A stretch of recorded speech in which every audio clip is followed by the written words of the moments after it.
बाबा आप जितने भी स्टूडेंट्स हैं यूजी थर्ड सेमेस्टर के जो एग्जाम दे रहे हैं 3 अप्रैल से इनका एग्जाम शुरू था, ठीक है। और इसमें क्या करना है क्या नहीं करना है आपको एग्जाम में, एग्जाम का टिप्स एंड ट्रिक्स मैं आपको दे दे रहा हूँ। इससे क्या होगा कि यदि आप पढ़े होंगे, अगर तैयारी अच्छी तरह की होंगे तो बहुत अच्छी बात है। बस आपको लेकिन इस टिप्स एंड ट्रिक्स को जरूर फॉलो करना है, क्योंकि इंटरमीडिएट का रिजल्ट आप देखे होइएगा, पढ़ने वाले बच्चे जो हैं उनका कम मार्क्स, नहीं पढ़ने वालों का ज़्यादा मार्क्स आ जाता है। कुछ टिप्स एंड ट्रिक्स मैं आपको बता दे रहा हूँ, इसका आपको ध्यान रखना है। और साथ ही यदि आपकी तैयारी उतनी अच्छी नहीं है, कोई बात नहीं, कुछ टिप्स एंड ट्रिक्स मैं आपको बता दे रहा हूँ, ये बहुत ही काम आएगा उन बच्चों के लिए जो जिनकी तैयारी अच्छी नहीं है, और उन बच्चों के लिए भी जिनकी तैयारी अच्छी है, क्योंकि इसका इस्तेमाल करके आप ज़्यादा मार्क्स ला सकते हैं। तो आपको आधार कार्ड लेकर के जरूर जाना है एग्जाम सेंटर पे। दूसरा देख लीजिएगा, बॉटल वगैरह ले लीजिएगा, क्योंकि गर्मी बहुत है, तो गर्मी से अपना प्रोटेक्शन कर लीजिएगा ताकि किसी प्रकार की कोई परेशानी ना होने पाए, ठीक है। और इसमें 2 तरह से होता है।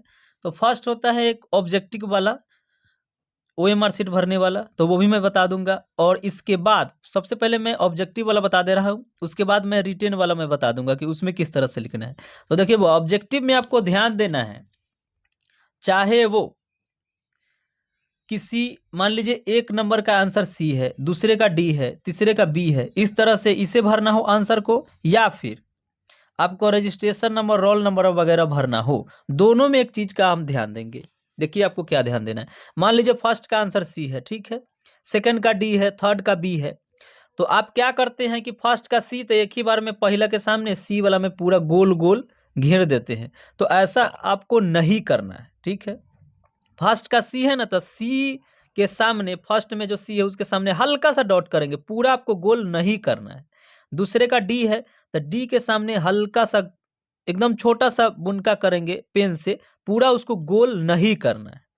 अब क्यों नहीं करना है वो मैं आपको बता दे रहा हूं। तो अधिकतर स्टूडेंट जो होते हैं एक तरफ से सबको गोल करके बना देते हैं, और उसके बाद पता चलता है कि यार मेरा तो गड़बड़ हो गया, फर्स्ट का सी होना चाहिए, फर्स्ट का हमने बी भर दिया, और अब क्योंकि पूरी तरह से भर चुके हैं, बहुत परेशानी हो जाएगी।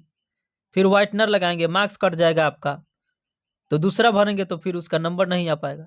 और इसी तरह से एक का गलत होगा ना, तो उसके बाद सब का गलत होते चला जाएगा। इसकी संभावना अधिक होती है कि फर्स्ट का आपने बी डाल दिया था, सेकंड का कुछ और था, एक तरफ से आंसर के हिसाब से आप कुछ और डालते चले जाएंगे। तो आपको ध्यान देना है, चाहे आपको रजिस्ट्रेशन नंबर, रोल नंबर, या फिर उसका आंसर ऑब्जेक्टिव में भरना हो, आप उसके सामने एकदम हल्का सा बिंदु करेंगे, हल्का सा अपने पेन से करेंगे, और उसके बाद एक बार ऊपर से नीचे तक मिला लेंगे, फिर एक बार नीचे से ऊपर तक। इसी तरह रजिस्ट्रेशन रोल नंबर में भी एक बार आगे से एक बार पीछे से, दोनों तरफ से मिला लेंगे, और मिलाने के बाद तब आप फाइनल उसको गोल करिएगा। ये हो गया ऑब्जेक्टिव के लिए। उसके साथ ही संभव हो तो आप एक ऐसा पेन ले लेंगे जो मोटा चलता हो, क्योंकि भरने में ज्यादा टाइम न लगने पाए। मोटा पेन रहेगा तो जल्दी जल्दी से भर जाएगा ओएमआर शीट। अब मैं बात करता हूँ रिटन की। तो रिटन में बउआ आपको क्या करना है, एक एग्जांपल से मैं आपको बता दे रहा हूँ पहला टिप्स एंड ट्रिक्स, या फिर उससे पहले कुछ चीजें आप जान लीजिए।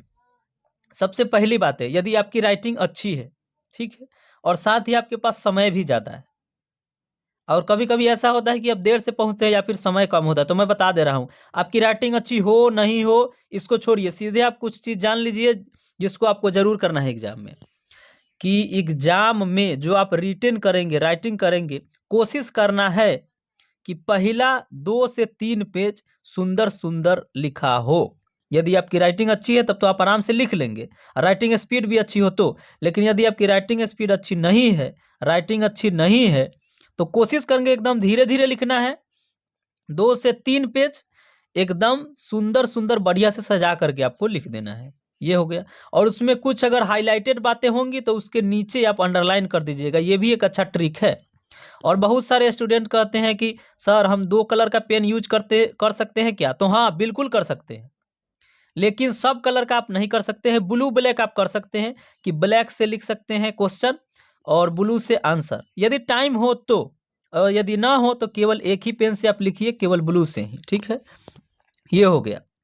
तो ये एक चीज हो गया कि राइटिंग आपको बढ़िया करना है। दूसरा कि यदि 1 से लेकर 5 तक क्वेश्चन हो, मान लीजिए 1 2 3 4 5 5 गो क्वेश्चन हो, उसमें से आपको 3 गो बनाना हो, ठीक है।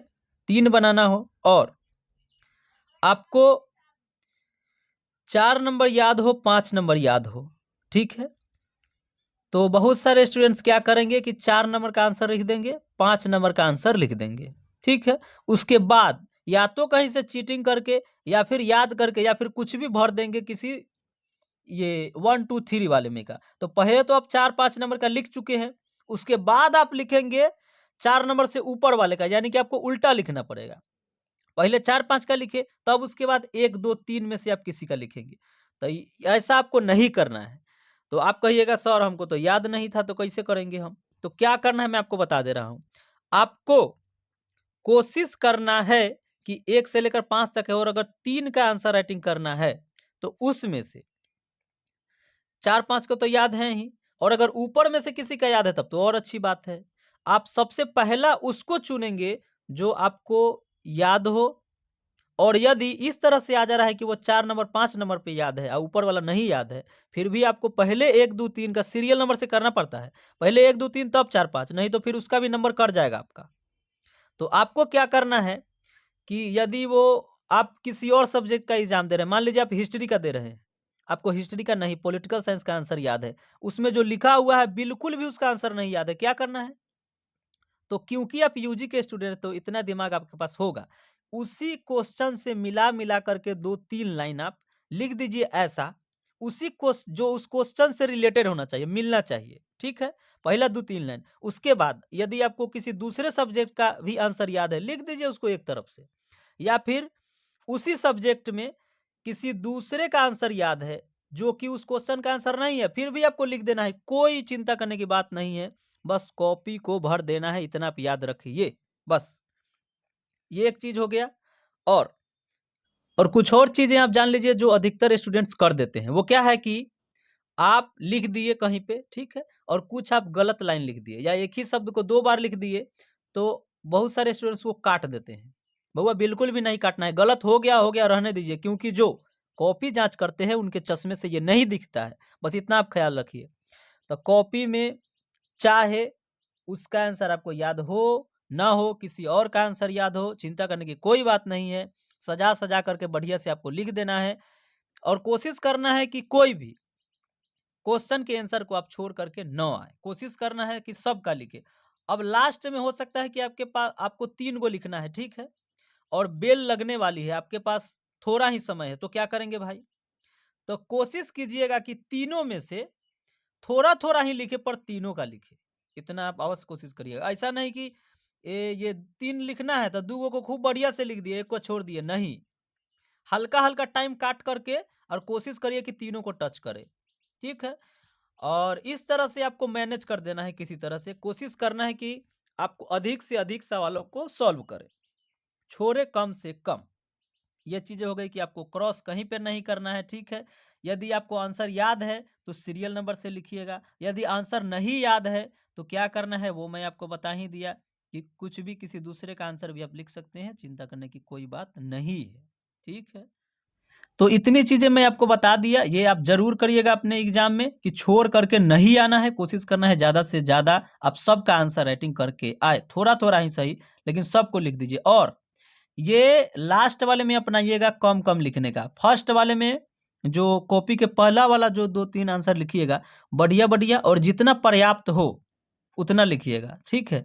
ये कम भी नहीं लिखना है और ज़्यादा भी नहीं लिखना है, ये कोशिश करना है आपको, ठीक है? तो ये रही कुछ जानकारियाँ, मैंने आपको बता दिया टिप्स एंड ट्रिक्स। यदि कोई समस्या है तो आप कमेंट करिए, नहीं तो ये मेरा मोबाइल नंबर है, इस पे सीधे आप कॉल करके पूछ सकते हैं। तो फिर जस्ट ही मिलेंगे दूसरे वीडियोज़ में। थैंक्स।